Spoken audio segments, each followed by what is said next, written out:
आईना के जैसे सपना हो गईल चूर हो, दिल में रहे वाला बाटे अखिया से दूर हो। जन्नत सा जिंदगी के जहनुम बनावे, जन्नत सा जिंदगी के जहनुम बनावे। जुदाई रे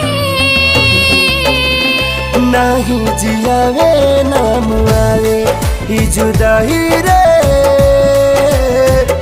नाही जियावे ना मुआवे।